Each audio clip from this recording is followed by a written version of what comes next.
Okay, how's it going, everybody? You know, everything has a story behind it. And I'm an affiliate with Bottom Line Concepts. And I'm not sure if you can see this, but these are the businesses that Bottom Line Concepts, and I'm an affiliate with Bottom Line Concepts, has done business with. And this doesn't even scratch the surface. You see McDonald's, Burger King, Taco Bell, IHOP, Denny's. They help these businesses save money and get grants. ERC grants to be more specific. But I'm going to tell a story. And by the way, this is my business card. See if you can see that clearly. But at any rate, that's my business card. I'm an affiliate with the company.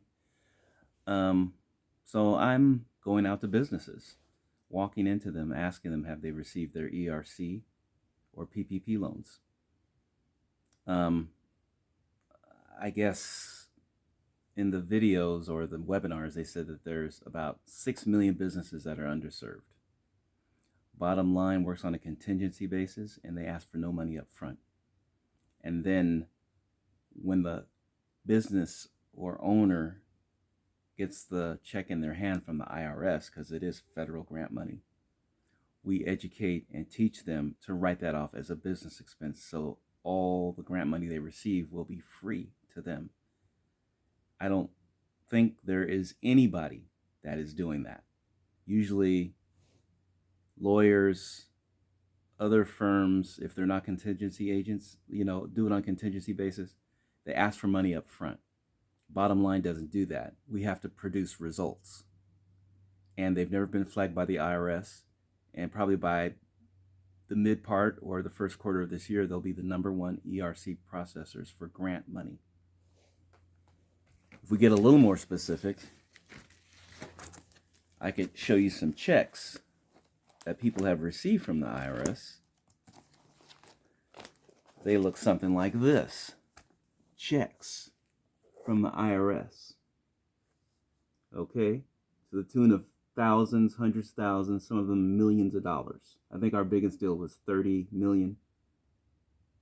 But for the people that are doubters, you can go to Bottom Line Concepts online, or you can put in the search for Facebook, Bottom Line Concepts. Bottom Line Concepts. So this story is attached to something else because it makes it more interesting, right? But at any rate, I'm walking into these businesses and asking, have they received their ERC grants or their PPP loans? Some of them say yes, some of them say no. It seems like with over half of them, you get resistance. I know they're in the routine of their business, which most of them were like restaurants and that kind of thing. There's this area of restaurants, and I'm in Seattle, Washington, and I walked into those restaurants just asking, may I talk to the owner or manager? And sometimes you get resistance, but sometimes people have to see what something is the natural progression. When you see somebody and they're talking to you about something, people need time to think. And sometimes automatically their emotions jump right in the front, and they're not thinking in a neutral way. Well, what is this? Can this help me? Opportunities don't present themselves. I know we would like to know everybody. Everything is friends and family and who you know. And that's kind of true. But because of the spontaneity and nuance of life, you can't be afraid to take steps and get out your comfort zone just a little bit to find out what something is, so you can get the information and make an informed decision. And those usually are your best decisions. But at any rate, I went to a bar. This is going to be connected to another story. And this book was being sold by 3 nice ladies sitting at a table. One of them was wearing a top hat. And then as I went on Audible and Googled this book, it's not available yet. It won't be released until the 24th. So how lucky was I to have the opportunity to buy a book that's not even released yet. Isn't that awesome? But it's a book of poems. And it says Judas Goat Poems by Gabriel Bates. She's a rather attractive looking lady, and I'm sure she's very intelligent and smart. And I respect anybody who has the courage to do art. Most people try to do, science. Let's get paid, instead of humanities.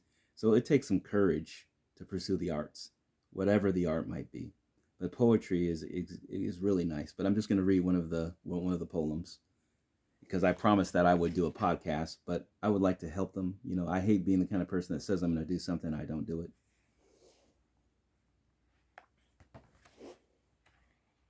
Oh boy. Judas Goat by Gabriel Bates. I better get some light here. Excuse me for working off the fly. Working unexpectedly. I'm going to need a little bit of light. Okay. Here we go. All right, so the first one in the table of contents is called The Dog.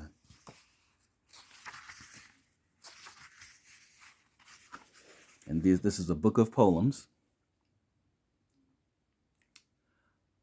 He didn't want to tell me. He almost didn't. It was luck much more than the gut that made me ask. A beer opened an hour earlier than usual. The desire for conversation, there was no sense in me that he was in some sort of aftermath. He said, when I asked, had a bad day? Or I had a weird day. I can't remember. I saw a dog, he said. I was on the train. A man with a dog on a leash. The man ran and made it, but the dog hesitated outside, and the doors closed. No, not on my neck, on the leash, trapping it. The man was inside, the dog was outside on the platform. The button beside the door bringed in the light and blinked. The man was shouting now, hitting the button. All else silent. The befuddlement of a dog pulled along the pace slow until it wasn't. The tunnel the train must have passed through, leaving the station, is a perfectly calibrated, unforgiving fit. The dog had a color and a size I don't know. So it comes to me as legion. Large, small, fur, long, or short, white, or gray. But the man always looks the same. As I held him against me in our kitchen, the moment sharpened my eyes. He easily could imagine a version of our lives. Okay. So once again, one poem, The Dog, from this book. I'm giving it a shout out. It was an interesting piece, wasn't it? But like I said, there were three, and they were nice European-looking ladies. One was wearing a top hat. They were really hesitant toward me. I offered my business card, and they said, no, I'm good. But sometimes in life, the greatest opportunities that we refuse, at least get some information before you make a decision, because it could be the best opportunity you ever had. And remember, we have to do things in a natural way, where we walk, we look, we walk, and we think, and then we talk, and then we take action. But some things are an opportunity, and we can't let our emotions. And there's a book called Emotional Intelligence, by the way, and a lot of books you can listen to on YouTube, by the way, too. There's a book called Emotional Intelligence, and the idea is when you think with your gut, which essentially are kind of your emotions, it has to balance and align with a healthy balance. And if your automatic answer to most everything is no, then you're out of balance.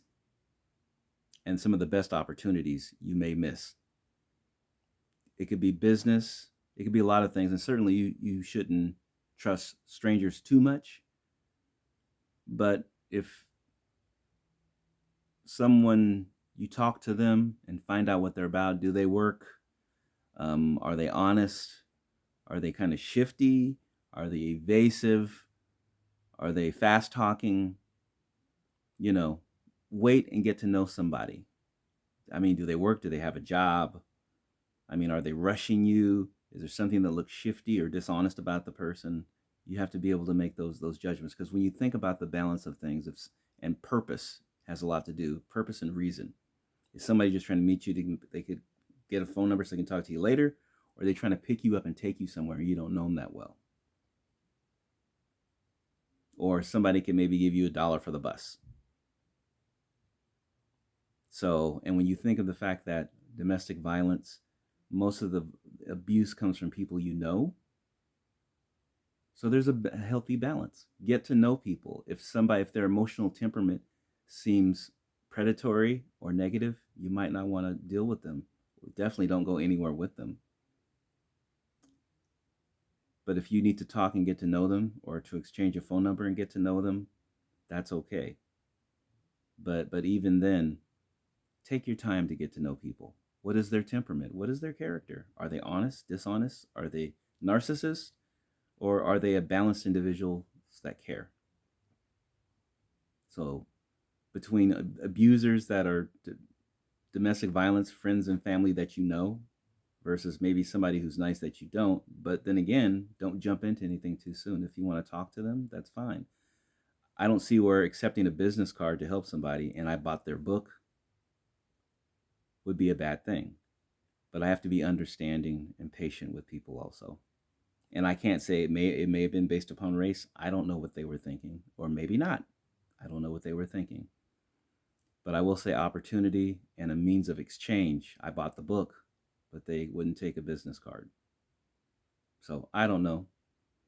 You know, all you can do is observe and try to understand people.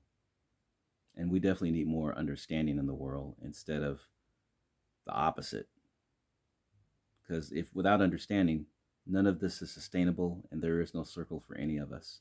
And we're wondering why there's so many problems right now.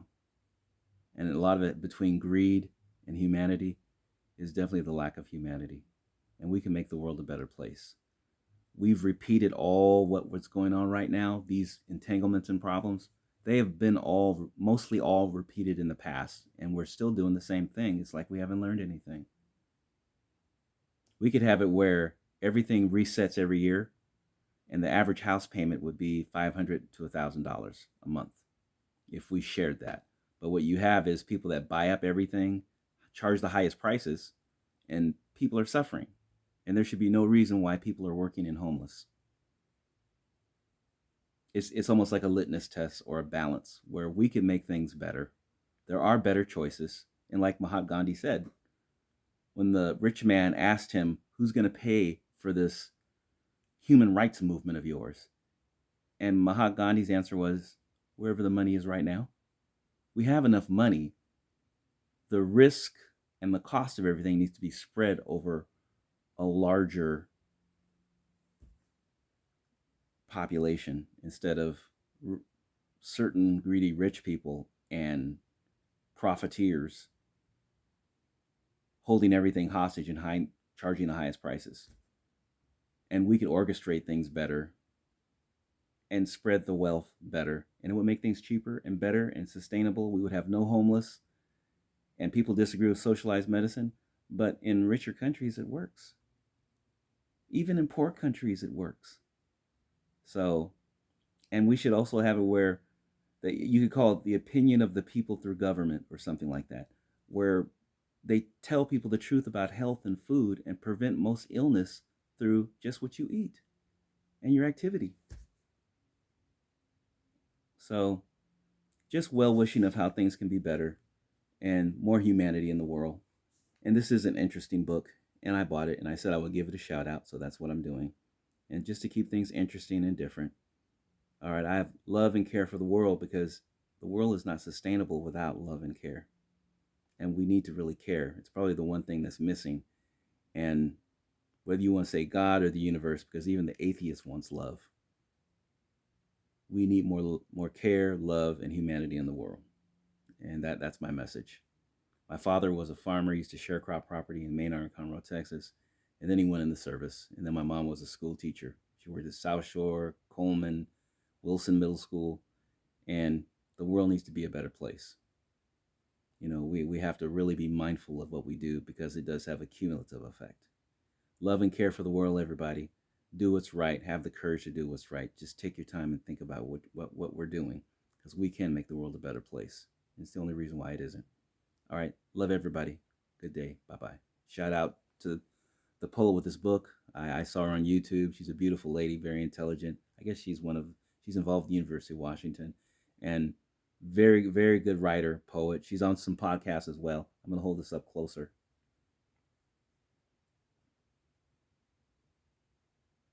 You know, sometimes with reading, we think we have to read the whole book. And sometimes just reading a page at a time or 20 minutes is all you need to do. It's not like the Bible, you have to read the whole thing. Just get something from it. Get a message from it. You know, even from that one poem, it's like, put your dog on first. You know, we all do things and we don't pay attention to what we're doing and we're not thinking. But just take your time. There's a lesson in everything. There's a lesson in even that poem. Put your dog on the bus first.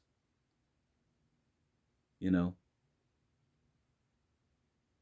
or maybe if you see the light flashing on the rail, you know, and if it's too late, don't get in.